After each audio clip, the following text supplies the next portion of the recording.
Welcome to Kyle's Fantasy Football Recap with Kyle. Okay, welcome everybody back to Kyle's Fantasy Football Recap, the world's #1 stop for fantasy football recapping. We're just come to a close of a wild first weekend of the playoffs, and wild is understatement of the day. Wild weekend. I felt appropriate to wear a tie today because we had a tie in the playoffs. So yeah, Brian and Jared, they tied. Brian was off to a big lead early in the weekend.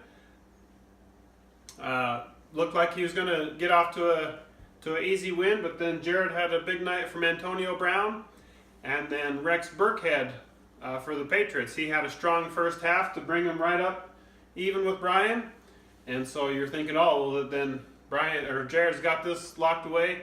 But the funny thing is, you hardly saw the Burkhead guy in the second half. It's like, where'd he go? Disappeared. And so the score remained tied.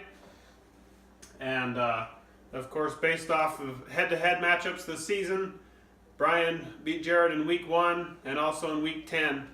And so by virtue of his winning record, that way he gets to move on. And also this week we had Kelly beat Bobby. So, it's been fun for Bobby this year. He had quite the streak going. He was leading the league, #1 in the standings for a few weeks there. But one and done in the playoffs. Couldn't get it done in the playoffs. So, sad for Bobby. And Brian kind of ruined this. I had been preparing to say it was the J's against the K's because both the B's lost this week. But that didn't happen. So we've actually got a B in the semifinal with 2 K's and a J. So that's pretty interesting. The best fantasy starts of the week, they were both on Brian's team. He had Carson Wentz with 30 points and DeAndre Hopkins with 30 points.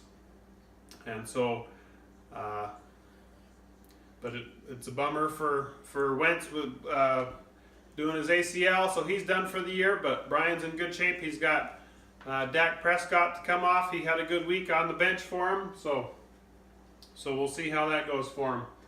And the worst fantasy start would be on Jared's team. He had Jimmy Graham, his tight end, with 0 points. And that's too bad because obviously even one would have helped him out quite a bit there.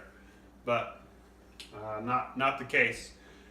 And not to rub too much salt in it, but I think Jared also had the #1 scoring defense of the year on his bench, and if he'd have played them, he would have scored 2 more points, and that also would have changed things dramatically. So, oh well, that's how it goes. Kick yourself for the whole offseason. That's what you do with fantasy football. So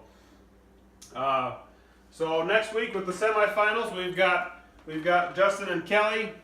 It's a rematch of the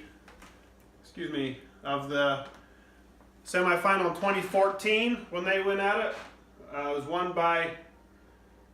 was won by Justin, and then I'll be going against Brian, a rematch of a semifinal from back in 2011. If you remember that, Brian, that big battle then, you won that one. That was the year you won it all, 2011. So.